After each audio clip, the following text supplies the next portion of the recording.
الحمدللہ رب العالمین، الصلاۃ والسلام علی اشرف الانبیاء والمرسلین وعلی آلہ واصحابہ ومن سنتہ الی یوم الدین۔ اللہم اجعلنا منہم ومن الذین آمنوا وعملوا الصالحات وتواصوا بالحق وتواصوا بالصبر، آمین یا رب العالمین۔ اما بعد، السلام علیکم ورحمۃ اللہ وبرکاتہ۔ الحمدللہ ثم الحمدللہ، آج ہم امہات المومنین کا دوسرا لیکچر کرنے والے ہیں، اور اللہ سے امید ہے کہ پچھلا لیکچر سب کو بہت اچھے سے سمجھ میں آیا ہو، سب کو اچھی طرح وہ ساری باتیں سمجھ میں آ گئی ہوں جو میں آپ کو بتانا چاہ رہی تھی کہ ہمارے پیارے نبی صلی اللہ علیہ وآلہ وسلم کی زندگی میں جو خواتین آئیں وہ اللہ تعالیٰ کے احکامات کی وجہ سے آئیں۔ جو کچھ ہمارے پیارے نبی صلی اللہ علیہ وآلہ وسلم کی زندگی میں ہوتا تھا وہ اللہ تعالیٰ کے حکم کی وجہ سے ہوتا تھا۔ ہمارے پیارے نبی صلی اللہ علیہ وآلہ وسلم کوئی بھی کام اپنی مرضی سے نہیں کیا کرتے تھے۔ اللہ تعالیٰ نے ہمارے پیارے نبی صلی اللہ علیہ وآلہ وسلم کو 4 سے زیادہ ازواج رکھنے کا جو حکم دیا، اس کی وجہ بھی اسلام کی اشاعت تھی، اسلام کو پھیلانا تھا۔ ہمارا نیا دین آیا تھا اور اسے مختلف قبائل میں، مختلف علاقوں میں پھیلانا تھا، مختلف جگہوں پہ لے کے جانا تھا۔ اس لیے ہمارے پیارے نبی صلی اللہ علیہ وآلہ وسلم کو خواتین ساتھیوں کی ضرورت تھی جو کہ اس وقت عورتوں کی تعلیم و تربیت کر سکیں، ان کی مدد کر سکیں۔ اس لیے اللہ تعالیٰ نے جہاں رسول اللہ صلی اللہ علیہ وآلہ وسلم کو صحابہ کرام کی صورت میں ایک پورا گروپ دیا مرد حضرات کا جو مدد کرنے والے تھے، اسی طرح ازواج مطہرات کی صورت میں عورتوں کو ایک گروپ دیا جو عورتوں کی تربیت میں مدد کرنے والی تھیں۔ آج ہم انشاءاللہ تعالی حضرت خدیجہ رضی اللہ تعالی عنہا کے بارے میں پڑھتے ہیں اور دیکھتے ہیں کہ ہمارے پیارے نبی صلی اللہ علیہ وآلہ وسلم کی فرسٹ وائف کون تھی، کیسی تھی، ان کی عادات کیا تھیں، اور آپ کی ہمارے پیارے نبی صلی اللہ علیہ وآلہ وسلم سے شادی کب ہوئی اور کیسے ہوئی۔ اچھا، بہت زیادہ ڈیٹیل میں نہیں جاؤں گی، جو امپورٹنٹ باتیں ہیں خالی وہی آپ سب کو انشاءاللہ تعالی بتاؤں گی۔ آپ کا جو نام تھا وہ خدیجہ تھا، مگر لقب طاہرہ تھا، یعنی کہ اسلام لانے سے پہلے ہی آپ کا لقب طاہرہ، رسول اللہ صلی اللہ علیہ وسلم سے ملنے سے پہلے ہی لقب طاہرہ مشہور تھا، یعنی پاک صاف پاکیزہ خاتون۔ آپ کا پہلا نکاح ابو حالہ بن زرارہ تمیمی سے ہوا، جن سے آپ کے 2 لڑکے ہوئے، حالہ اور حارث۔ ابو حالہ کا انتقال ہو گیا تو دوسرا نکاح آپ کا ہوا عتیق بن عیض مخزومی کے ساتھ۔ ان سے آپ کے یہاں ایک بیٹی پیدا ہوئی جس کا نام ہندہ تھا، یعنی ہند تھا، تو آپ کا جو کنیت پڑی وہ ام ہند ہو گئی۔ پھر اللہ کو منظور ایسا تھا کہ آپ کے سیکنڈ ہسبینڈ کا بھی انتقال ہو گیا، اور اس کے بعد آپ نے کوئی نکاح نہیں کیا اور آپ ویسے ہی اپنی زندگی گزارنے لگی۔ قریش کے بڑے بڑے سرداروں نے آپ کو نکاح کے پیغامات بھیجے، کیونکہ آپ خوبصورت بھی تھیں، صحت مند بھی تھیں اور بہت امیر بھی تھیں، لیکن آپ نے تمام پیغامات کو رد کر دیا۔ اور کیونکہ آپ کے 2 ہسبینڈز کا انتقال ہو گیا تھا تو آپ کی طبیعت میں بہت زیادہ سنجیدگی طاری ہو گئی تھی۔ اس کے بعد حضرت خدیجہ نے ساری توجہ اپنی تجارت پہ لگا دی، اور ان کی تجارت بہت ماشاءاللہ اچھی چلنے لگی۔ حضرت خدیجہ قریش کی ایک بہت مالدار خاتون تھی، اپنا سامان تجارت شام اور یمن کی طرف بھیجا کرتی تھیں، اور اس طرح بھیجا کرتی تھیں کہ کچھ لوگ انہوں نے رکھے ہوئے تھے جو آپ کا سامان لے کر جایا کرتے تھے، اور پھر وہ منافع میں سے آدھا حصہ کیا کرتی تھی، یعنی سامان آپ کا ہوتا تھا مگر آپ خود نہیں جا سکتی تھیں، تو انہوں نے جو لوگ رکھے ہوئے تھے وہ سامان کو بیچا کرتے تھے، اور آدھا فائدہ اس میں سے وہ آپ خود رکھتی تھیں اور آدھا فائدہ ان لوگوں کو دے دیا کرتی تھیں۔ اور ماشاءاللہ آپ کی تجارتی قافلہ جو ہوتا تھا وہ بہت زیادہ بڑا ہوتا تھا، ایک طرف قریش کے سارے اونٹ ہوتے تھے اور ایک طرف خالی حضرت خدیجہ کے اونٹ ہوا کرتے تھے، جس پہ سامان بہت اچھی طرح بہت سارا لدا ہوا کرتا تھا۔ آپ کا ایک غلام تھا جس کا نام میسرہ تھا، وہ قافلوں کے ساتھ ساتھ رہا کرتا تھا تاکہ ان کی نگرانی کر سکے اور جو لوگ خرید رہے ہیں اور بیچ رہے ہیں ان پہ نظر رکھ سکے۔ آپ کا ایک خاص خادم تھا میسرہ۔ حضرت خدیجہ کا گھر بہت بڑا تھا اور ایک بہت اچھی جگہ پر تھا، اور اس میں بڑے بڑے گودام تھے تاکہ جو سامان ہے وہ ادھر رکھا جا سکے، اور بہت ساری اونٹوں کی قطاریں تھیں آپ کے پاس، یعنی ایک آپ بہت ویل آف خاندان سے تھی، بہت اچھا تجارتی آپ کا جو کام تھا وہ چل رہا تھا ماشاءاللہ۔ پھر یوں ہوا کہ حضرت خدیجہ نے حضرت رسول اللہ صلی اللہ علیہ وآلہ وسلم کے بارے میں سنا کہ بنو ہاشم کا ایک نوجوان تاجر ہے جو کہ بہت ہی زیادہ دیانت دار ہے، امانت دار ہے، صداقت ہے اس میں، اور تجارت کا سلیقہ بھی اسے خوب ہی آتا ہے۔ تو آپ کے دل میں خیال آیا کہ اپنا سامان بھی دے کر انہیں بھیجا جائے شام اور یمن، اور پھر دیکھا جائے کہ کس طرح وہ سامان بیچتے ہیں اور کیا ان کے معاملات رہتے ہیں۔ رسول اللہ صلی اللہ علیہ وسلم کو انہوں نے پیشکش کی، آپ ان کے گھر گئے۔ جب حضرت خدیجہ نے انہیں دیکھا، ان کی صورت اور سیرت دونوں سے ہی بہت ہی زیادہ متاثر ہوئیں اور انہیں دگنے معاوضے کی پیشکش کی، یعنی اگر آپ میرا سامان لے کے جائیں گے تو میں نارملی جتنا جس کو دیتی ہوں پروفٹ، اس سے میں آپ کو ڈبل پروفٹ دوں گی۔ رسول اللہ صلی اللہ علیہ وسلم مان گئے اور ان کا سامان تجارت شام اور یمن کی طرف لے کے گئے۔ اس پورے وقت میں میسرہ رسول اللہ صلی اللہ علیہ وسلم کے ساتھ موجود تھا، جو ان کے معاملات دیکھ رہا تھا، ہر چیز پر نظر رکھے ہوئے تھا۔ پھر جب واپسی ہوئی، رسول اللہ صلی اللہ علیہ وسلم نے منافع کا پورا حساب حضرت خدیجہ کو دیا، تو وہ دنگ رہ گئیں یہ دیکھ کے کہ ہمیشہ سے بہت زیادہ منافع انہیں ملا ہے۔ تو انہوں نے رسول اللہ صلی اللہ علیہ وسلم کو پرماننٹ کرنے کا فیصلہ کیا، اور انہوں نے آگے بھی بہت زیادہ منافع دے کر انہیں اپنے مزید قافلے لے جانے کے لیے تیار کیا۔ دیکھیے اس بات سے ہمیں کیا سیکھنے کو ملتا ہے، جب انسان کے اندر سچائی ہوتی ہے نا، امانت داری ہوتی ہے اور جب وہ اس کے اندر لالچ نہیں ہوتا، پیسے کو دیکھ کے وہ لالچ نہیں کرتا ہے، تو خود بخود اللہ تعالیٰ اس کے راستے آسان کرتا چلے جاتے ہیں، اور اللہ تعالیٰ خود بخود اسے ترقی دیتے چلے جاتے ہیں۔ جو ترقی انسان کی نہیں ہو رہی ہوتی ہے اور وہ اٹکا ہوا ہوتا ہے نا، اس کی وجہ ہی زیادہ تر یہ ہوتی ہے کہ اس کے اندر لالچ ہوتی ہے، اس کے اندر اپنے کام کو لے کر میچورٹی نہیں ہوتی، سنسیئرٹی نہیں ہوتی۔ اس وجہ سے انسان ہمیشہ وہیں کا وہیں اٹکا رہتا ہے اور کبھی کبھی بہت پیچھے چلا جاتا ہے۔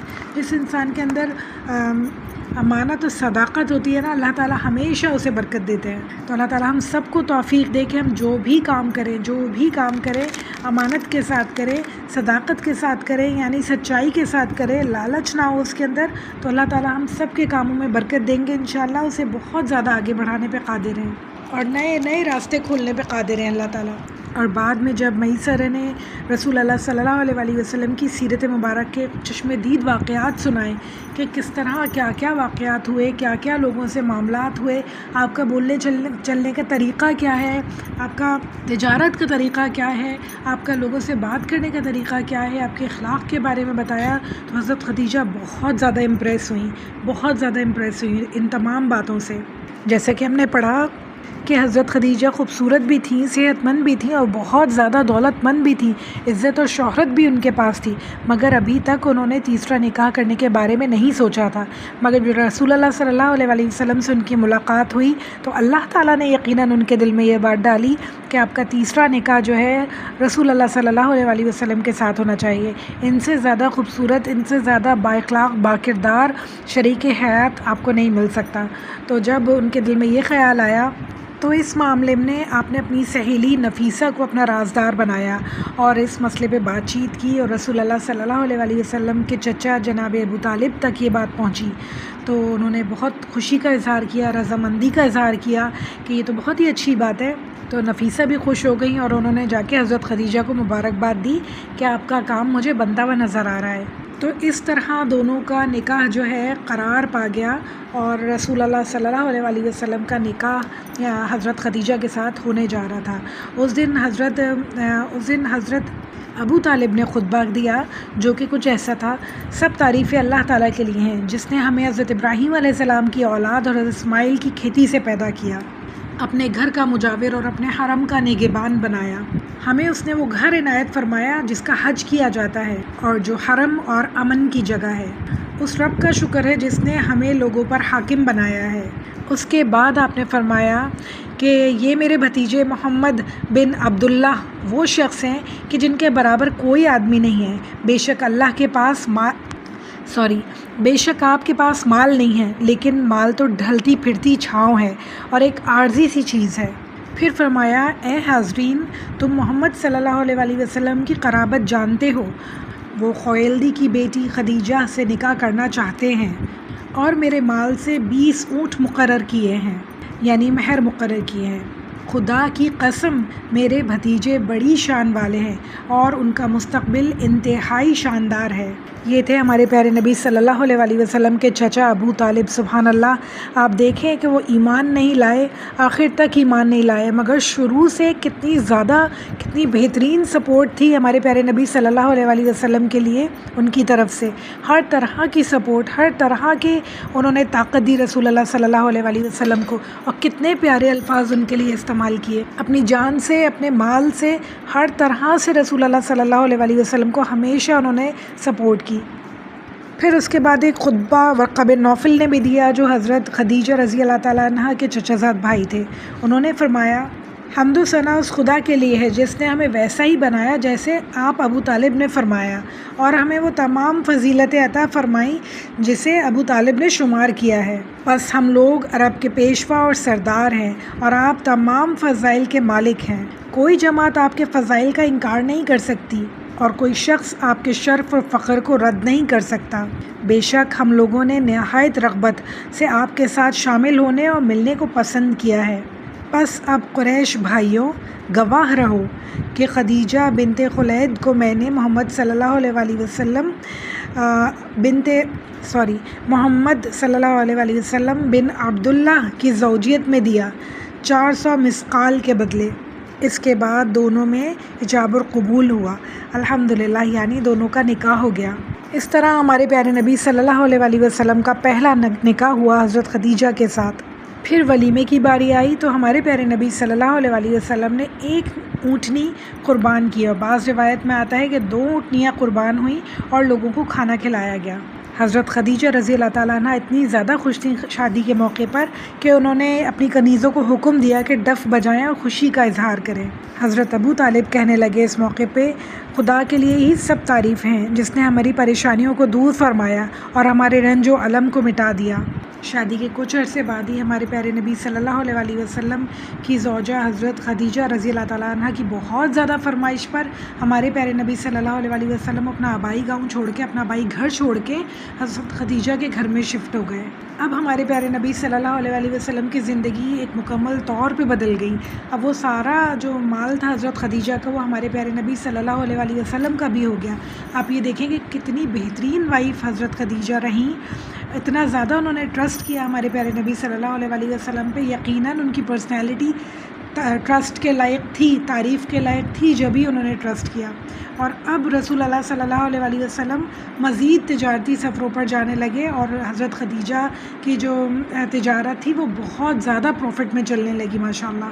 رسول اللہ صلی اللہ علیہ وسلم حضرت خدیجہ ایک دوسرے سے بہت زیادہ محبت کیا کرتے تھے، ایک دوسرے کا بہت زیادہ احترام کیا کرتے تھے. حالانکہ ہمیں پتہ ہے کہ دونوں میں کتنا زیادہ ایج ڈفرینس تھا.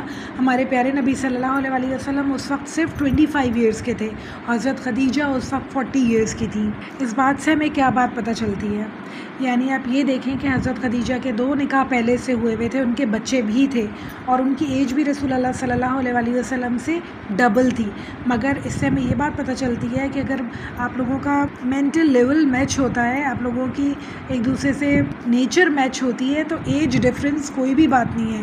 یہ ایک بہت بڑی مثال ہمارے پیارے نبی صلی اللہ علیہ وسلم قائم کر کے گئے ہیں، اپنی ایج سے ڈبل ایج کی خاتون سے شادی کر کے، جبکہ وہ پہلے سے بھی 2 نکاح کر چکی تھی. تو رسول اللہ صلی اللہ علیہ وسلم ہم سب کے لیے رول ماڈل ہیں، کیونکہ تو اس لیے اللہ تعالیٰ نے مختلف سیناریوز دیے ہمارے پیارے نبی صلی اللہ علیہ وسلم کو، تاکہ رہتی دنیا تک لوگ اس پہ عمل کر سکیں. ایسا نہ ہو کہ خالی جب شادی کی جائے تو غیر شادی شدہ عورت سے ہی کی جائے اور اپنے سے کم عمر ہی ہو. ایسا ہو سکتا ہے کہ اپنے سے بڑی عمر کی بھی عورت ہو اور اس کے پہلے بھی نکاح ہو چکے ہوں، اس میں کوئی حرج نہیں ہے. یہ ہمارے پیارے نبی صلی اللہ علیہ وسلم ہمارے لیے ٹرینڈ سیٹ کر کے گئے کہ آپ اپنی سے بڑی عمر کی عورتوں سے بھی شادی کر سکتے ہیں، جبکہ وہ پہلے سے بھی شادی شدہ ہو، اس میں کوئی حرج نہیں ہے. آپ دیکھیں اس میں کتنی بڑی حکمت ہے، کیونکہ ایسا نہ ہو کہ کوئی بھی انسان جو ہے نکاح سے محروم ہو جائے. اگر اس کے ہسبینڈ کی ڈیتھ ہو گئی ہے تو اب آگے اس کا جینے کا حق نہیں ہے، یا اگر اس کا نکاح کا حق نہیں ہے، ایسی کوئی بات نہیں ہے. یہ ہندوؤں کی باتیں ہیں کہ جو ان کے جو ہسبینڈس کی ڈیتھ ہو جاتی تھی تو وہ ان عورتوں کو بھی ان کے ساتھ ہی جلا دیا کرتے تھے. عورتوں کو وائٹ ڈریس پہنا کے ساری زندگی کے لیے ایسی زندگی دیتے تھے کہ نہ وہ زندوں میں ہوتی تھی نہ وہ مردوں میں ہوتی تھی. ہمارے پیارے نبی صلی اللہ علیہ وسلم کی زندگی سٹارٹ ہوتے ہی اللہ تعالیٰ نے ایسا حکم حکم دیا کہ سارے وہ ٹریڈیشنز پرانے جو خراب تھے ان سب کو توڑ ڈالا اور ایک نئی اللہ تعالیٰ نے مثال قائم کی کہ دیکھو ایسا بھی ہو سکتا ہے۔ پھر دونوں میں آپس میں بہت زیادہ محبت اور انڈرسٹینڈنگ دی۔ حضرت خدیجہ رسول اللہ صلی اللہ علیہ وسلم کی بہت زیادہ خدمت کیا کرتی تھیں، ان کا بہت زیادہ خیال رکھا کرتی تھیں۔ یہاں سے ہمیں یہ بات پتہ چلتی ہے کہ اگر عورت امیر ہے تو اس کا مطلب یہ نہیں ہے کہ اس کی شادی اگر ایسے انسان سے ہوئی ہے جو اتنا زیادہ امیر نہیں ہے تو اس کی عزت نہ کرے۔ وہ بیوی ہونے کا پورا فرض ادا کرتی تھیں، یعنی بہت زیادہ خیال رکھنے والی، بہت زیادہ عزت کرنے والی وائف تھی، اور رسول اللہ صلی اللہ علیہ وسلم سے بھی ان سے محبت میں کبھی کمی نہیں کیا کرتے تھے۔ حضرت خدیجہ اور رسول اللہ صلی اللہ علیہ وسلم کا گھر ایک مثالی گھر تھا، ان کا جوڑا ایک مثالی جوڑا تھا۔ ان کی زندگی سے گھریلو زندگی کے لیے ہمیں بہت زیادہ رہنمائی ملتی ہے کہ اگر شوہر تھوڑا سے مال میں کم ہو تو ایسا نہیں کہ اس کی عزت کم ہو جاتی ہے، ایسا نہیں ہے کہ اس کی کوئی حیثیت نہیں رہتی، وہ ابھی بھی آپ کا شوہر ہے، وہ ابھی بھی بہت زیادہ عزت کا حقدار ہے، تو اسے اس کی خدمت، اس سے محبت، اس کا احساس بہت زیادہ ہمیشہ ضروری ہے۔ یہی چیزیں گھر کو مضبوط رکھتی ہیں، ریلیشن شپ کو مضبوط رکھتی ہیں، اور اللہ تعالیٰ اس گھر میں رحمت اور برکتیں نازل فرماتے ہیں جہاں ایک دوسرے کا احساس کیا جائے، ایک دوسرے کا خیال کیا جائے۔ شہر مکہ کو اس گھر پہ ناز تھا، سبحان اللہ۔ اہل مکہ رشک کی نظر سے ان کے گھر کو دیکھتے تھے، اور جب کوئی پریشانی ہوتی تو ان کے پاس ہی جاتے تھے۔ حضرت خدیجہ کی دولت کا بیشتر حصہ یتیموں، بیواؤں، ضرورت مندوں کی، حاجت مندوں کی ضرورتوں پہ جاتا تھا، یعنی جس طرح اللہ تعالیٰ نے انہیں برکت دی اسی طرح انہوں نے اللہ تعالیٰ کی مخلوق پہ اپنا پیسہ لٹایا، اللہ کی مخلوق میں بانٹا اپنا پیسہ، جب بھی اللہ تعالیٰ ان کی جو تجارت تھی اس میں برکت پہ برکت دیتے چلے گئے، ان کی گھر میں خوشیاں، محبتیں، عزت دیتے چلے گئے۔ یہ چھوٹی چھوٹی باتیں کیز ہیں ہمارے گھروں میں رحمت و برکتوں کے لیے، تو ان سب کو نوٹ ڈاؤن کریں اپنے دلوں میں، تاکہ انشاءاللہ ہم اپنے گھروں میں اس طرح رہیں تو ہمارے گھروں میں بھی رحمتیں، برکتیں، محبتیں اور ہمیشہ رہنے والی عزت ہو انشاءاللہ۔ اور پھر وقت گزرتا گیا اور ہمارے پیارے نبی صلی اللہ علیہ وسلم 40 ایئرس کے ہونے والے تھے۔ اکثر و بیشتر غار حرا میں جایا کرتے تھے اور وہاں جا کے غور و فکر کیا کرتے تھے۔ یہ غار مکہ مکرمہ سے 3 میل کے فاصلے پر ہے، شمال مشرق کے طرف۔ ہم نے دیکھا ہے جب ہم لوگ عمرہ کرنے جاتے ہیں، حج کرنے جاتے ہیں، تو غار حرا ہمیں نیچے کھڑے کے کافی اوپر نظر آتا ہے۔ آپ سوچیں کہ ہمارے پیارے نبی صلی اللہ علیہ وسلم وہاں جایا کرتے تھے، اور حضرت خدیجہ اکثر و بیشتر کچھ کھانا لے کے، کچھ پانی، کچھ کھجوریں، کچھ ستو لے کے غار حرا جایا کرتی تھیں ہمارے پیارے نبی صلی اللہ علیہ وسلم کو دینے کے لیے۔ یعنی حضرت خدیجہ کی ایفرٹس دیکھیں آپ کہ رسول اللہ صلی اللہ علیہ وسلم کئی دن غار حرا میں رہا کرتے تھے، اور پھر وہ کھانا لے کے اور ستو، کھجوریں لے کے ان کے پاس جایا کرتی تھی انہیں دینے کے لیے۔ شکایت نہیں کرتی تھی کہ آپ گھر کیوں نہیں آتے ہیں، آپ گھر پہ کیوں نہیں رہتے، بلکہ جو وہ کام کر رہے تھے، جو انہیں اللہ تعالیٰ نے حکم دیا تھا عبادت کا، غور و فکر کا، تدبر کا، اس میں وہ ان کے ساتھ تھیں، ہر قدم پہ وہ آپ کے ساتھ تھیں۔ پھر وہ دن آیا جس کا ہم سب کو انتظار تھا کہ رسول اللہ صلی اللہ علیہ وسلم کے پاس حضرت جبرائیل علیہ السلام غار حرا میں تشریف لائے۔ مجھے تو خود پڑھتے میں میرا دل کانپنا شروع ہو گیا کہ حضرت جبرائیل علیہ السلام غار حرا میں تشریف لائے۔ آپ سوچیں ذرا، وہ غار جو اندھیرا تھا، چھوٹا سا غار تھا، اتنی اونچائی پہ تھا، ایک فرشتے وہاں آئے، اور رسول اللہ صلی اللہ علیہ وسلم جہاں بالکل اکیلے رہا کرتے تھے، تو رسول اللہ صلی اللہ علیہ وسلم کا اس وقت آپ ذرا حال سوچیں دل کا کہ کیا ہوا ہوگا، کیونکہ تھے تو انسان نا ہمارے پیارے نبی صلی اللہ علیہ وسلم بھی۔ تو پھر انہوں نے کیا کہا، حضرت جبرائیل علیہ السلام نے فرمایا بشارت قبول فرمائیے، آپ اللہ کے رسول ہیں اور میں جبرائیل ہوں۔ ہم سب کو ڈیٹیلز پتہ ہیں، ان ڈیٹیلز میں نہیں جاؤں گی، آگے ہم بات کرتے ہیں کہ حضرت خدیجہ کے پاس گھر پہ رسول اللہ صلی اللہ علیہ وسلم واپس آئے، بہت زیادہ ڈرے ہوئے تھے، بہت زیادہ پریشان تھے، اور آ کے کہنے لگے مجھے اڑا دو، مجھے اڑا دو۔ آپ صلی اللہ علیہ وسلم بہت زیادہ پریشان تھے، بہت زیادہ ڈرے ہوئے تھے، اور طرح طرح کی باتیں ان کے دماغ میں آ رہی تھیں، طرح طرح کی سوچیں ان کے دل میں چل رہی تھیں۔ ایک اندھیرے غار میں ایک فرشتہ آئے اور آپ سے کہے اقرا، پڑھیے، اقرا، تو آپ کو کیسا لگے گا؟ رسول اللہ صلی اللہ علیہ وسلم کا خوف سے برا حال تھا اور کانپ رہے تھے وہ، اور حضرت خدیجہ کی ہم دیکھتے ہیں کہ اس وقت ایک بیوی کی حیثیت سے انہوں نے ان کا کیا رول ماڈل ہمیں دکھتا ہے۔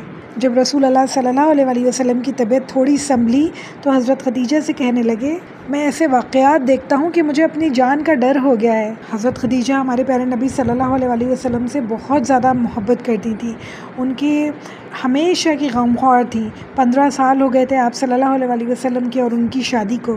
انہیں معلوم تھا کہ رسول اللہ صلی اللہ علیہ وسلم ہمیشہ بہت مخلص انسان ہیں، بہت معصوم ہیں، بہت سچے ہیں، امانت دار ہیں۔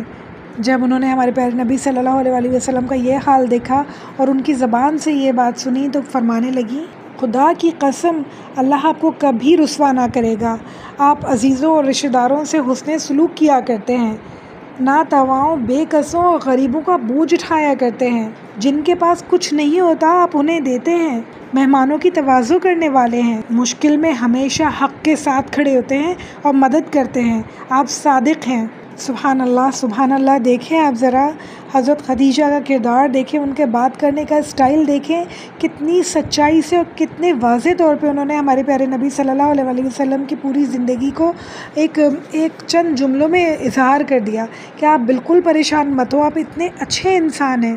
اگر ہم جیسی کوئی عام بیوی ہوتی تو کیا کیا نہیں کہتی ہیں اس کو، اور بھی زیادہ اپنے ہسبینڈ کو ڈرا دیں، اور بھی زیادہ خوف میں مبتلا کر دیں، یا برا بھلا کہنا شروع ہو جائیں کہ آپ تو جا کے وہاں رہتے ہیں، آپ نے گھر کا کبھی سوچا ہے، بچوں کا کبھی سوچا ہے، اللہ تعالیٰ کے دین کو چھوڑ کے بچوں کی طرف، اپنے گھر والوں کی طرف راغب کرنے کو ہم عورتیں اپنے ہسبینڈس کو کہتی ہیں۔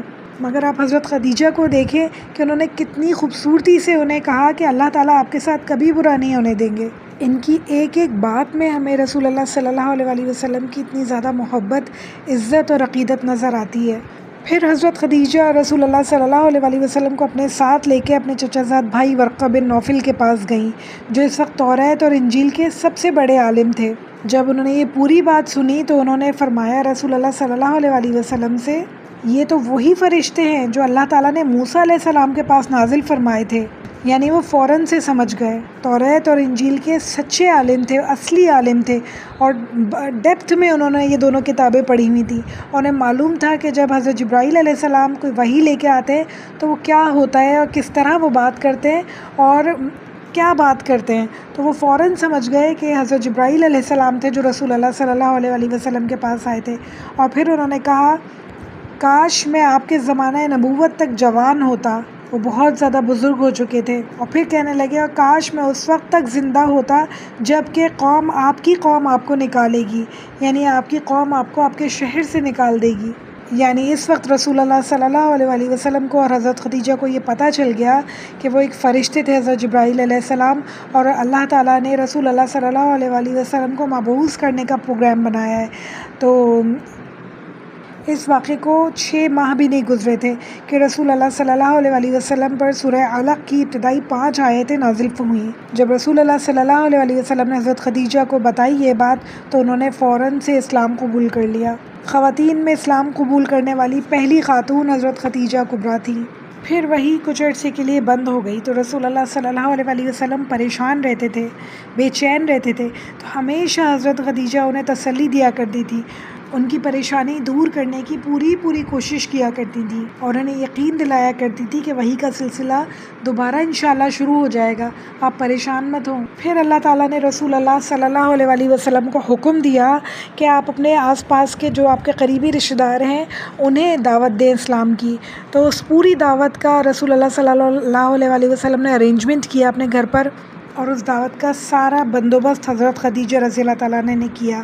پھر آہستہ آہستہ کیا ہوا کہ آپ کی سہیلیاں جو آپ کے پاس آیا کرتی تھی، یعنی حضرت خدیجہ کی سہیلیاں ان کے پاس جو آیا کرتی تھیں، تو آپ انہیں اسلام کی دعوت دیا کرتی تھیں، اور اس طرح آپ کا گھر بھی ایک تبلیغی مرکز بن گیا۔ جو ملنے والے آپ کے پاس آیا کرتے تھے آپ انہیں اسلام کی دعوت پہنچایا کرتی تھی، کیونکہ آپ ایک بہت مشہور خاتون تھیں تو آپ کے ملنے جلنے والے بھی بہت زیادہ تھے، تو جو بھی آپ کے پاس آیا کرتا تھا آپ اسلام کے بارے میں انہیں بتاتی اور دین کی دعوت دیتی۔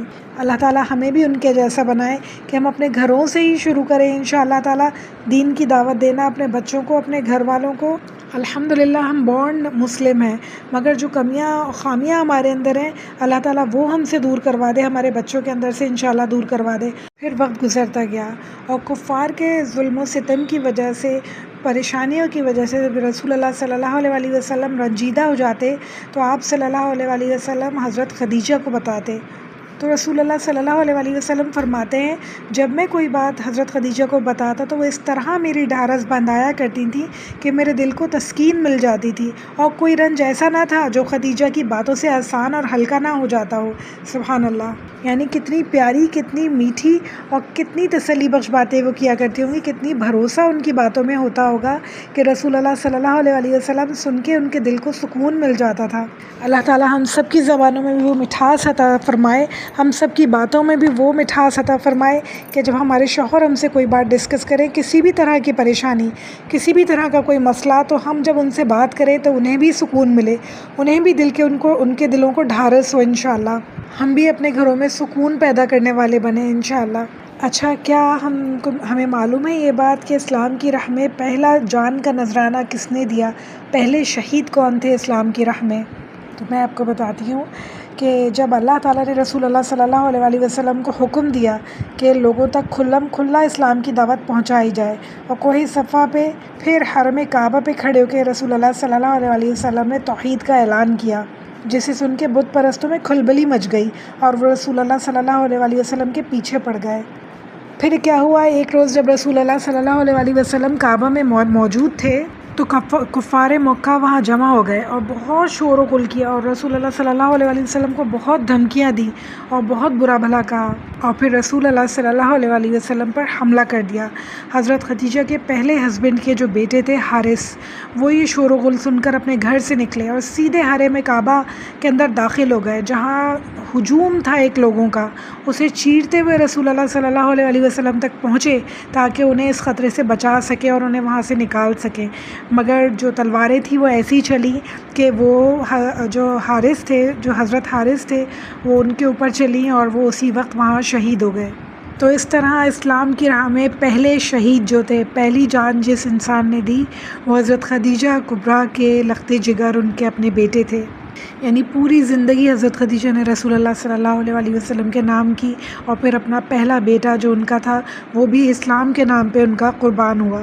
اتنی زیادہ قربانیاں حضرت خدیجہ کی تھیں رضی اللہ تعالیٰ عنہ کی، رسول اللہ صلی اللہ علیہ وسلم کے لیے اور اسلام کے لیے۔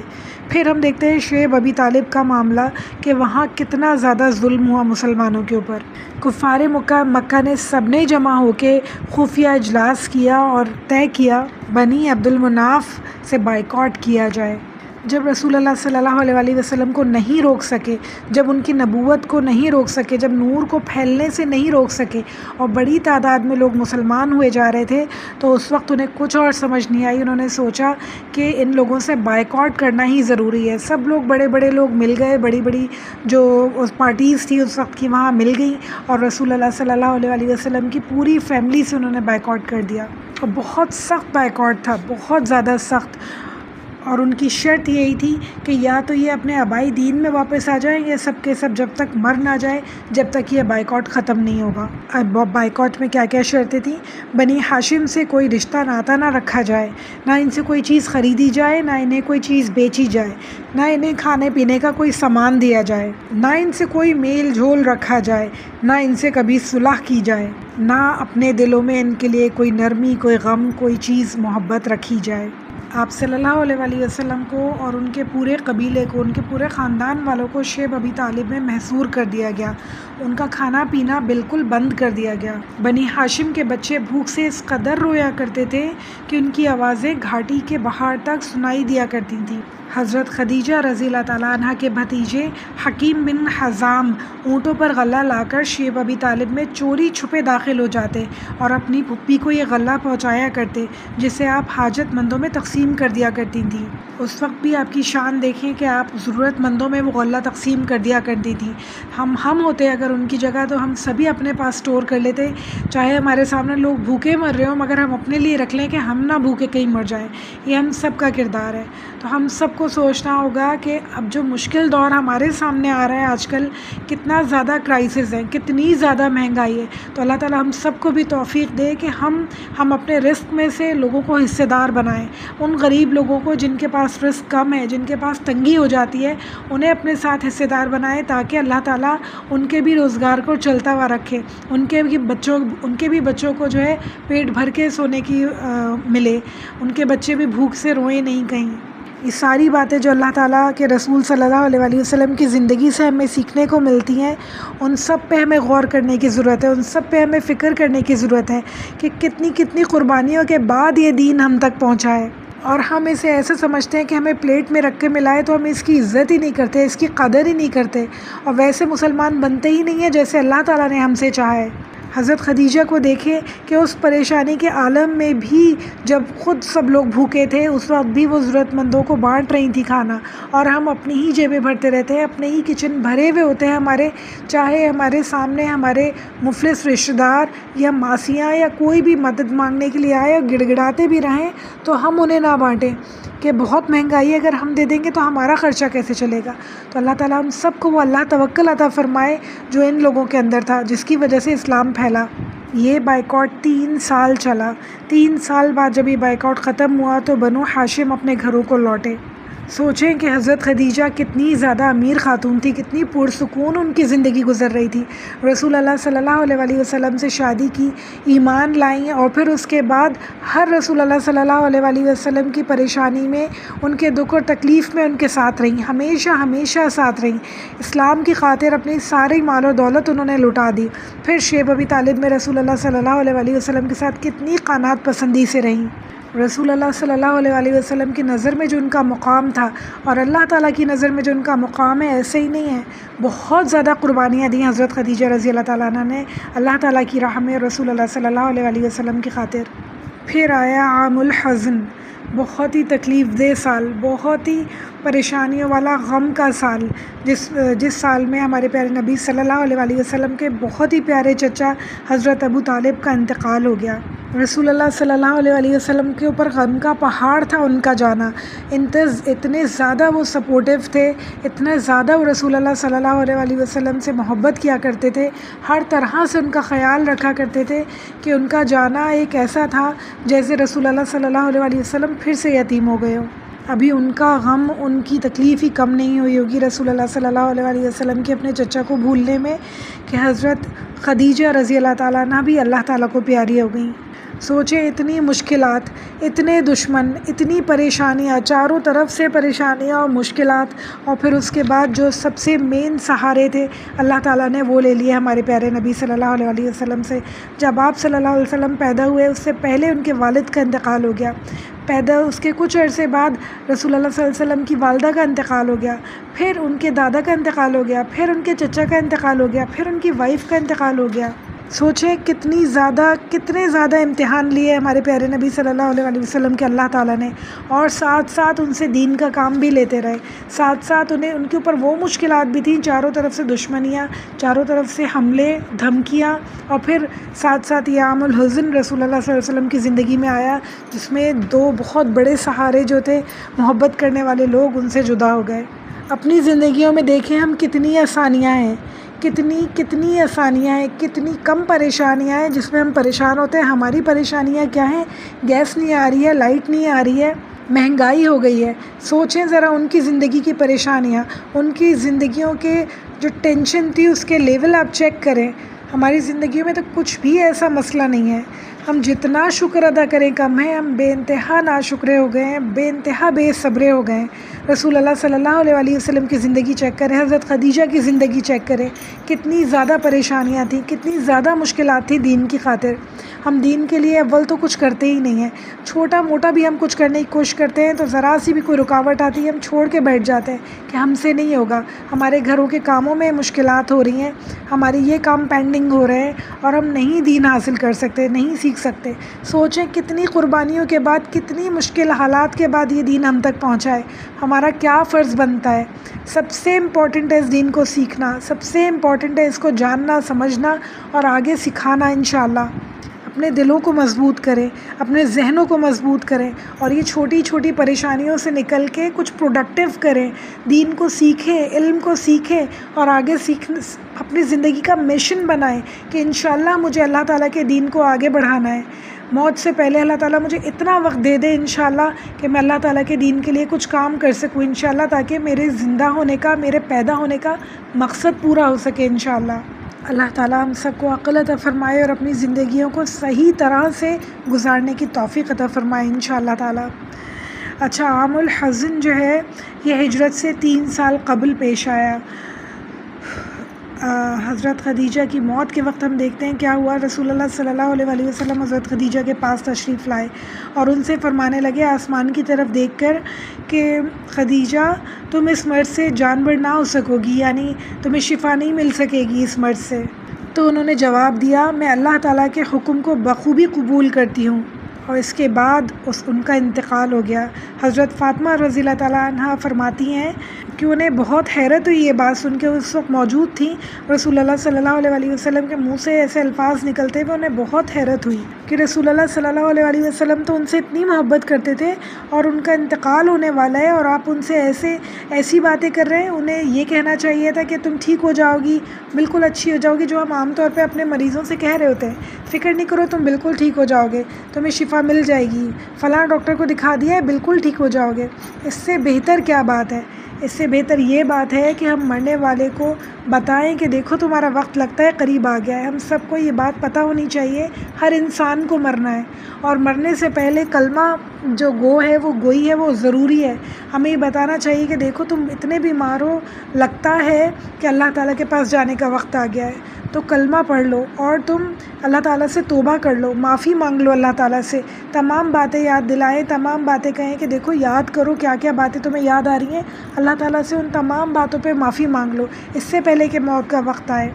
اگر کسی سے معافی مانگنی ہے تو اسے بلا کے اور اس سے معافی منگوائیں، جن لوگوں کو معاف کرنا ہے ان سے کہیں کہ آپ بھی معافی مانگ لیں۔ یہ سارے معاملات ہوش و حواس میں ہو جانے چاہیے۔ جھوٹی تسلیوں میں وقت نکل جاتا ہے اور انسان کا موت کا وقت آ جاتا ہے، اس نے نہ کلمہ پڑھا ہوتا ہے، نہ اس نے معافی مانگی ہوتی ہے، نہ اس نے اللہ تعالیٰ سے توبہ کی، استغفار کی ہوتی ہے۔ تو ہمیں یہ بات سوچنی چاہیے کہ موت کا وقت پاس ہے، تو ہم یہ باتیں یاد رکھیں کہ موت آنی ہے، ہر وقت شفا نہیں مل سکتی ہے۔ جب موت آنی ہے تو کسی قسم کی کوئی دوا اثر نہیں کرتی اور کسی قسم کی کوئی شفا کام نہیں کرتی۔ تو یہی اس وقت رسول اللہ صلی اللہ علیہ وسلم نے کیا کہ جب ان کے موت کا وقت تھا تو حضرت خدیجہ سے کہا کہ تمہیں شفا نہیں ملے گی اس میں۔ تو حضرت فاطمہ کہتی ہیں میں بہت حیران ہوئی کہ آپ تو اتنی محبت کرتے ہیں ان سے، آپ نے ایسے تکلیف دینے والے جملے کیوں کہے ان سے؟ جب ان کی وفات ہو گئی تو حضرت فاطمہ نے رسول اللہ صلی اللہ علیہ وسلم سے پوچھا کہ آپ نے ایسا کیوں فرمایا؟ تو رسول اللہ صلی اللہ علیہ وسلم فرماتے ہیں کہ میں نے حضرت خدیجہ رضی اللہ تعالیٰ عنہ کا نامہ اعمال دیکھا تو کوئی ایسی نیکی نہیں تھی جو اس میں نہیں ہو سوائے شہادت کے، اس لیے میں نے یہ تدبیر نکالی کہ انہیں ایک تکلیف دہ بات ان سے کی جائے جس پر وہ صبر کریں اور انہیں شہادت مل جائے۔ سبحان اللہ، اس سے دیکھیں ہمیں پتہ چلتا ہے کہ بیڈ پہ لیٹ کے بھی شہادت کی موت نصیب ہو سکتی ہے انسان کو، جنگ میں جانا ضروری نہیں ہے، بیڈ پہ لیٹ کے بھی انسان شہید ہو سکتا ہے۔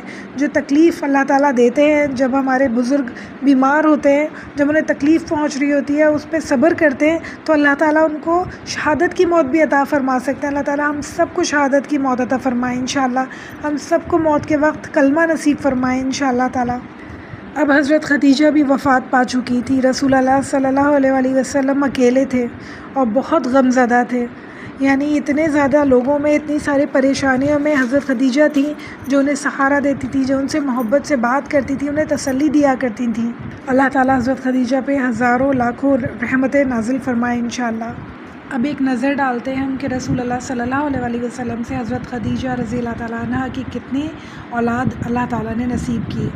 تو رسول اللہ صلی اللہ علیہ وسلم کے حضرت خدیجہ کی 4 لڑکیاں اور 2 لڑکے پیدا ہوئے۔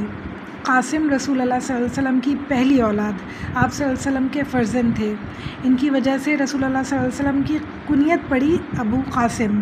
قاسم نے بھی چلنا ہی سیکھا تھا کہ ان کا انتقال ہو گیا۔ پھر دوسرے بچے عبداللہ، ان کی بھی یعنی وہ بھی پیدا ہوئے اور پیدا ہونے کے کچھ ہی عرصے بعد ان کا بھی انتقال ہو گیا۔ عبداللہ کی وفات پر سورہ کوثر نازل ہوئی، یعنی ان کی وفات کے بعد جب کفار مکہ رسول اللہ صلی اللہ علیہ وسلم کا مذاق اڑانے لگے اور انہیں طعنہ دینے لگے کہ آپ کا کوئی بھی جو بچہ ہے، آپ کا جو بیٹا ہے کوئی بھی زندہ نہیں رہتا، ان کا انتقال ہو جاتا ہے، رسول اللہ صلی اللہ علیہ وسلم کو نعوذ باللہ کہنے لگے کہ ان کی جڑ کٹی ہوئی ہے، ان کا کوئی نام لیوا بچے گا نہیں، اور رسول اللہ صلی اللہ علیہ وسلم کو مختلف قسم کے نام دینے لگے نعوذ باللہ۔ تو اس وقت اللہ تعالیٰ نے سورہ کوثر نازل فرمائی۔ آپ دیکھیں یہ ان کے سگے رشتہ دار تھے رسول اللہ صلی اللہ علیہ وسلم کے، جو آس پاس رہا کرتے تھے اور صرف رسول اللہ صلی اللہ علیہ وسلم اللہ تعالیٰ کو مانتے تھے، دین حق کو مانتے تھے، انہیں بھی اس کی تبلیغ کیا کرتے تھے، تو وہ لوگ رسول اللہ صلی اللہ علیہ وسلم کے غم میں ان کا مذاق اڑا رہے تھے، ان کے ساتھ دینے کے بجائے، ان کے ساتھ کھڑے ہونے کے بجائے کہ چلو جو بات ہے، جو اختلافات ہیں وہ اپنی جگہ، تمہارے غم میں ہم تمہارے ساتھ ہیں، مگر ایسا نہیں ہوا۔ غم میں بھی انہوں نے رسول اللہ صلی اللہ علیہ وسلم کا مذاق اڑایا، مگر اللہ تعالیٰ ہمیشہ ان کے ساتھ تھے، اور اللہ تعالیٰ نے انہیں سورہ کوثر اس وقت نازل کی جو بہت زیادہ سکون اور تسلی والی بات تھی۔ سورہ کوثر میں اللہ تعالیٰ نے لاسٹ آیت میں کہا، اور جو تمہارے دشمن ہیں وہی جڑ کٹے رہ جائیں گے، یعنی کہ آپ کا نام لینے والے رہتی دنیا تک باقی رہیں گے۔ جو ہم دیکھتے ہیں کہ ہم درود ابراہیمی پڑھتے ہیں، ہماری نمازوں میں ہم عام طور پہ درود ابراہیمی پڑھتے ہیں، رسول اللہ صلی اللہ علیہ وسلم پہ کثرت سے درود بھیجتے ہیں اور انہیں اتنا یاد کرتے ہیں، اور ساری دنیا میں مسلمان انہیں ہر وقت یاد کرتے ہیں، ان کی اتنی عزت، ان کا اتنا احترام ہمیشہ کیا جاتا ہے۔ تو رسول اللہ صلی اللہ علیہ وسلم کا نام، ان کی عزت اللہ تعالیٰ نے جو رکھی تو وہ آج تک ویسی ہی قائم ہے، بڑھتی ہی چلی جا رہی ہے۔ اس سے ہمیں یہ سبق ملتا ہے کہ عزت دینے والے اللہ تعالیٰ ہیں۔ کسی کے کچھ طعنہ دینے سے، کسی کا برا بھلا کہنے سے انسان کی عزت پہ کوئی فرق نہیں پڑ جاتا۔ جب تک اللہ تعالیٰ ہمارے ساتھ ہے تو عزت کوئی کم نہیں کر سکتا۔ عزت دینے والے اللہ تعالیٰ ہیں، عزت لینے والے بھی اللہ تعالیٰ ہیں۔ تو جس کی ضرورت ہے وہ صرف اور صرف اللہ تعالیٰ ہے کہ اللہ تعالیٰ ہمارے ساتھ ہوں، باقی دنیا میں کوئی بھی انسان کسی کا کچھ نہیں بگاڑ سکتا۔ پھر بیٹیوں کی طرف آ جاتے ہیں، صاحبزادیوں کی طرف آ جاتے ہیں ہمارے پیارے نبی صلی اللہ علیہ وسلم کی۔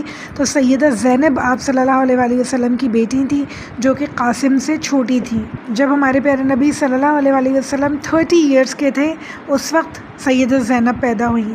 آپ اپنی والدہ یعنی حضرت خدیجہ کے ساتھ ہی اسلام لے آئیں، اسلام انہوں نے قبول کر لیا۔ آپ کی شادی جو ہوئی آپ کے خالہ زاد سے ہوئی، حالہ بنت خلید کے بیٹے ابو عاص سے آپ کی شادی ہوئی، جو کہ جنگ بدر میں کفار مکہ کے ساتھ تھے، یعنی کہ جنگ بدر تک وہ اسلام نہیں لائے تھے۔ حضرت زینب لے آئی تھیں، مگر ان کے ہسبینڈ ابھی تک ایمان نہیں لائے تھے۔ جنگ بدر میں انہیں قیدی بنا لیا گیا اور مدینہ لایا گیا۔ سیدہ زینب نے اپنا ہار فدیے میں دیا جو حضرت خدیجہ نے انہیں دیا تھا، یعنی فدیے میں انہوں نے وہ ہار دیا اپنے ہسبینڈ کے لیے جو ان کی ماں نے، حضرت خدیجہ رضی اللہ تعالیٰ عنہ نے انہیں تحفے میں دیا تھا۔ رسول اللہ صلی اللہ علیہ وسلم تک جب وہ ہار پہنچا تو آپ کو بہت رونا آیا، بہت افسوس ہوا۔ تو ہمارے پیارے نبی صلی اللہ علیہ وسلم نے فرمایا کہ یہ ہار آپ جا کے حضرت زینب کو واپس کر دیں اور ان کے ہسبینڈ کو رہا کر دیں۔ ہمارے پیارے نبی صلی اللہ علیہ وسلم نے ان سے وعدہ لیا کہ آپ واپس جائیں گے تو حضرت زینب کو مدینہ بھیج دیں گے۔ چنانچہ ابو عاص نے ایسے ہی کیا کہ حضرت زینب کو اپنے بھائی کے ہمراہ مدینہ روانہ کر دیا، لیکن کچھ لوگوں نے جو قریش کے تھے انہوں نے راستے میں انہیں روک لیا اور کہا کہ ہم رسول اللہ صلی اللہ علیہ وسلم کی بیٹی کو ایسے ہی نہیں جانے دیں گے، اور انہوں نے ڈرانے اور دھمکانے لگے۔ اتنے میں وہ انہی سب باتیں چل رہی تھیں کہ وہ اونٹ سے گر پڑی اور ان کا جو حمل تھا، جو ان کی پریگننسی تھی، وہ ویسٹ ہو گئی۔ کچھ لوگوں نے بیچ بچاؤ کروایا اور انہیں وہاں سے رخصت کیا۔ اس وجہ سے وہ بہت زیادہ، یعنی ان کی پریگننسی اس طرح سے ویسٹ ہوئی، وہ بہت بیمار رہنے لگی اور کچھ ہی عرصے میں ان کا انتقال ہو گیا۔ ہمارے پیارے نبی صلی اللہ علیہ وسلم نے اپنے ہاتھوں سے انہیں قبر میں اتارا اور ان کی آنکھوں سے آنسو بہہ رہے تھے۔ پھر رسول اللہ صلی اللہ علیہ وسلم کی دوسری بیٹی سیدہ رقیہ کے بارے میں ہم دیکھتے ہیں کہ رسول اللہ صلی اللہ علیہ وسلم کی جو دوسری بیٹی تھی ان کا بہت کم عمری میں نکاح کر دیا گیا ابو لہب کے بیٹے عتبہ کے ساتھ۔ اور پھر جب اسلام آیا اور ابو لہب کے بیٹے بہت زیادہ اسلام کے دشمن ہونے لگے، تو ابو لہب نے مجبور کیا اپنے بیٹے کو کہ وہ رسول اللہ صلی اللہ علیہ وسلم کی بیٹی کو ڈیورس دے دیں، اور جب ان کی ڈیورس ہو گئی تو رسول اللہ صلی اللہ علیہ وسلم نے ان کا نکاح حضرت عثمان رضی اللہ تعالیٰ عنہ سے کروایا۔ حضرت رقیہ جنگ بدر کے موقع پر سخت بیمار تھیں، اس لیے حضرت عثمان جنگ بدر میں شریک نہیں ہو سکے، اور جس دن زید بن حارثہ فتح مکہ کی بشارت لے کے مدینہ میں داخل ہوئے تو اس دن حضرت رقیہ کا انتقال ہو گیا۔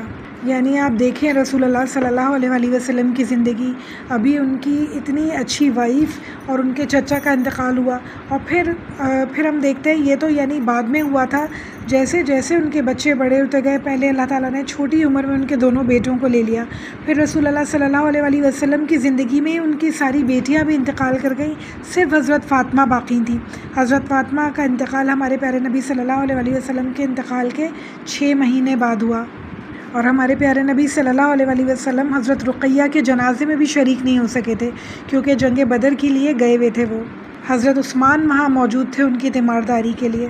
اللہ اکبر، آپ سوچیں ذرا، ایک کے بعد ایک غم رسول اللہ صلی اللہ علیہ وسلم کو ملتے گئے، اور وہ اتنا بڑا اللہ تعالیٰ کے لیے کام کر رہے تھے، اتنا بڑا دین کے لیے کام کر رہے تھے، ساتھ ساتھ ایک کے بعد ایک غم، ایک کے بعد ایک پریشانی ان کے دل کو چیرے جاتی تھی۔ اپنے دلوں پر رکھ کر سوچیں کہ ہم دین کے لیے کیا کر رہے ہیں، اللہ تعالیٰ نے کتنے سکون میں رکھا ہوا ہے، کتنی آسائشوں میں رکھا ہوا ہے، جتنا شکر ادا کریں، جتنا اللہ تعالیٰ کا احسان مانیں کم ہے ہمارے لیے، کہ اتنی پرسکون زندگی اللہ تعالیٰ نے ہمیں دی۔ ہمارے پیارے نبی صلی اللہ علیہ وسلم کتنی مشقت بھری زندگی اٹھا کے گئے صرف ہم لوگوں کے لیے۔ اگر وہ چاہتے حضرت خدیجہ سے شادی کر کے ساری زندگی تجارت کرتے رہتے، کوئی پریشانی، کوئی مشکل ان کی زندگی میں نہیں آتی، مگر اسلام کو پھیلانے کے لیے، ہم تک بھیجنے کے لیے، ہماری زندگیوں کو آسان کرنے کے لیے انہوں نے اپنی زندگیوں میں کتنی پریشانیاں، کتنی تکلیفیں اٹھائیں، اور یہ تکلیفیں اٹھاتے اٹھاتے بھی وہ دین کا کام کرتے ہی چلے گئے، وہ اللہ تعالیٰ کے لیے قربانیاں دیتے ہی چلے گئے۔ ہم سب کے لیے مثال ہے یہ کہ زندگی میں جو کچھ بھی ہو رہا ہو، دین کا کام نہیں رکنا چاہیے، اللہ تعالیٰ کے کام نہیں رکنے چاہیے، ہر حال میں ہمیں اپنے دین کو آگے پہنچانا ہے، ہر حال میں ہمیں اپنے دین کا کام کرتے رہنا ہے انشاءاللہ تعالیٰ، چاہے ہماری زندگیوں میں کچھ بھی چل رہا ہو۔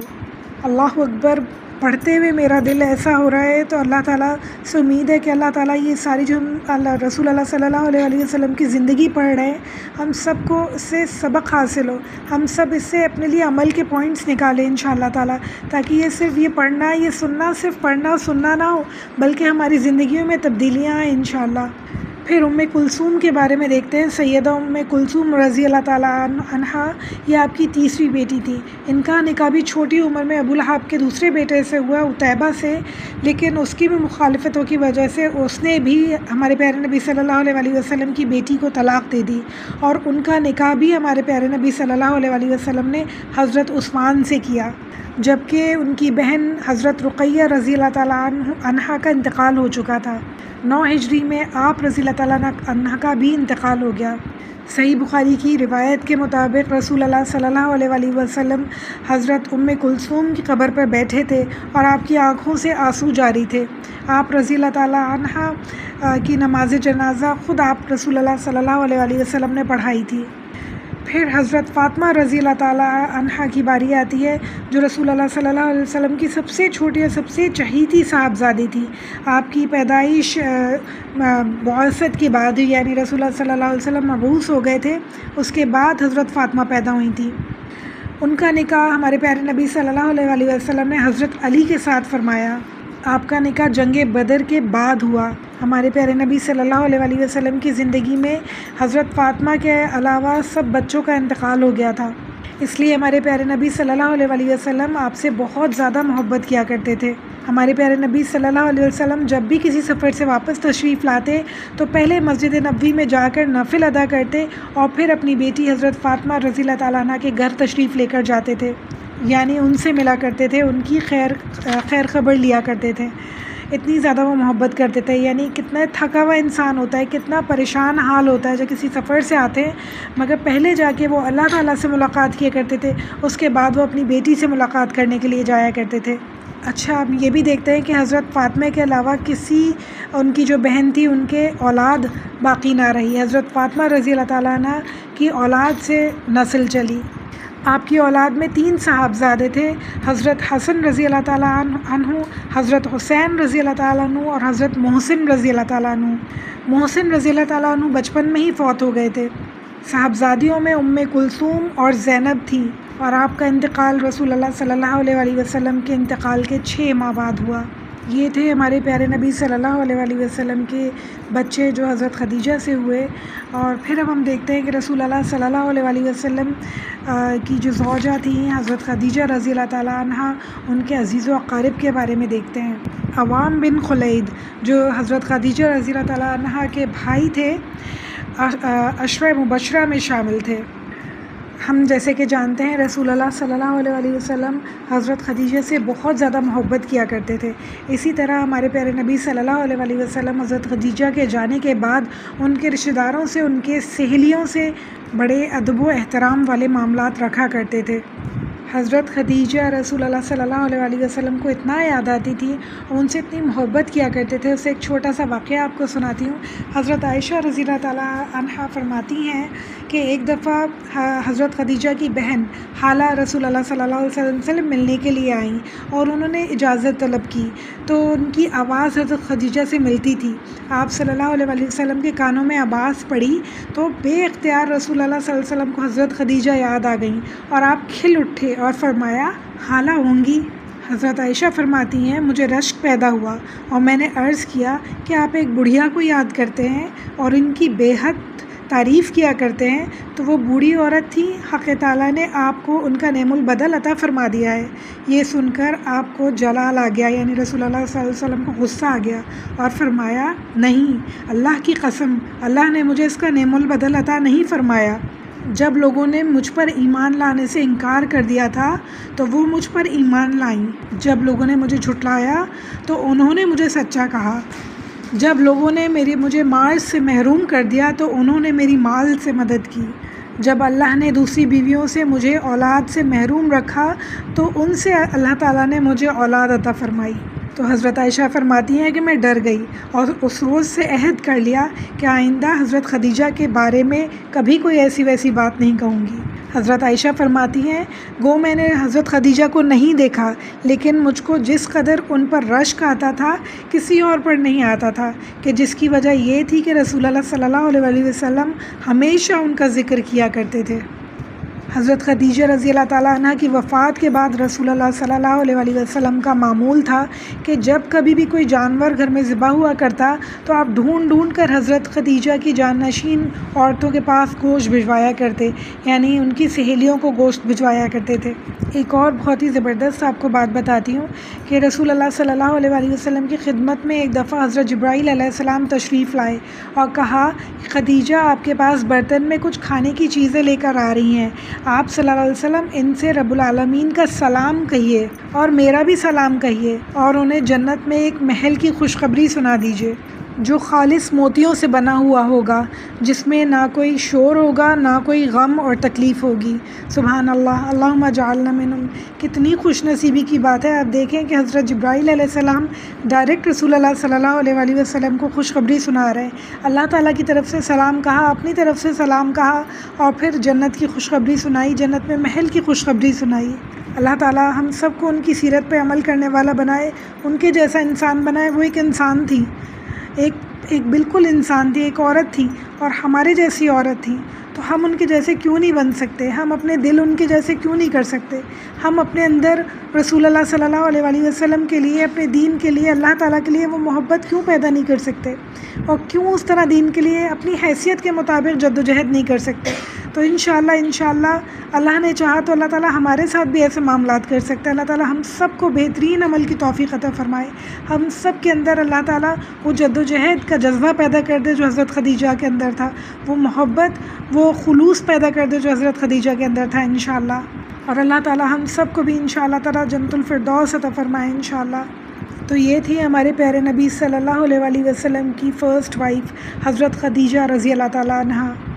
آج ہم نے ان کی ساری قربانیاں، ساری محنت، ان کی محبت، ان کی شفقت کے بارے میں پڑھا. ہم نے یہ دیکھا کہ وہ کس طرح اپنے ہسبینڈ کی پریشانیوں میں مدد کیا کرتی تھی، کس طرح انہوں نے دین کے کام کے لیے اپنی ساری مال، اپنی ساری جائیداد، اپنا وقت، یہاں تک کہ اپنی اولاد بھی لگا دی.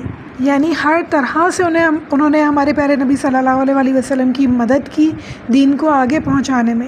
اللہ تعالیٰ ہم سب کے اندر بھی وہ طاقت عطا فرمائے، وہ ہمت اور حوصلہ عطا فرمائے کہ ہم بھی اللہ تعالیٰ کے دین کو اتنا آگے بڑھا سکیں انشاءاللہ، اپنی حیثیت کے مطابق کام کر سکیں انشاءاللہ تعالیٰ. تاکہ اللہ تعالیٰ کے پاس ہمارا بھی نام اتنے اچھے الفاظ میں لکھا جائے انشاءاللہ. اور جب ہم اللہ تعالیٰ کے پاس جائیں تو ہمیں بھی جنت الفردوس میں ایک موتیوں سے بنے ہوئے محل کی بشارت ملے انشاءاللہ. اگر ہمیں یہ سب کچھ چاہیے بہنوں تو ہمیں ان کے جیسا بننا ہوگا. ہم یہ جو سیرت پڑھ رہے ہیں، جو ہم یہ رسول اللہ صلی اللہ علیہ وسلم کی وائفس کے بارے میں پڑھ رہے ہیں، ان کی ساری قربانیوں کے بارے میں پڑھیں گے تو ہمیں اپنے اندر وہ جو ہمارے سوئے ہوئے جذبے ہیں نا، ہمارے سوئے ہوئے جو ہمارا ایمان سویا ہوا ہے، جو اندر ہمارا مسلمان جو ہے سویا ہوا ہے، اسے جگانا ہوگا ہمیں، تاکہ ہم بھی جو ہمارے اندر کی جو جدوجہد ہے وہ کر سکیں. جتنا ہم کر سکتے ہیں، جو ہم کر سکتے ہیں، جو ہم سے بن سکتا ہے، ہم ضرور کر کے جائیں. زندگی میں ایک دفعہ زندگی ملتی ہے، صرف ایک دفعہ زندگی ملتی ہے، اور اگر ہم وہ کام نہیں کر کے گئے جو اللہ تعالیٰ ہم سے چاہتے ہیں، جس کے لیے اللہ تعالیٰ نے ہمیں پیدا کیا ہے، تو ہمارا پیدا ہونا، ہمارا جینا بے مقصد ہو جائے گا. اپنے جینے کو بے مقصد نہیں بنانا ہے، ہمیں با مقصد بنانا ہے انشاءاللہ.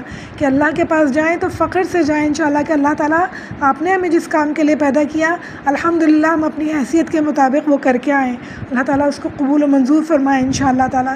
اللہ تعالیٰ ہمیں ہر قسم کی ریاکاری سے بچائے، ہر قسم کے دکھاوے سے بچائے، اور ہماری نیتوں کو ہمیشہ خالص رکھے، ہمارے اندر جذبوں کو ہمیشہ اجاگر رکھے انشاءاللہ تعالیٰ. ربی اعنی علی ذکرک و شکرک و حسن عباداتک. ربنا تقبل منا انک انت السمیع العلیم وتب علینا انک انت التواب الرحیم. صلی اللہ تعالی علی خیر خلقہ وازواجہ وذریتہ اجمعین برحمتک یا ارحم الراحمین. السلام علیکم ورحمۃ اللہ وبرکاتہ.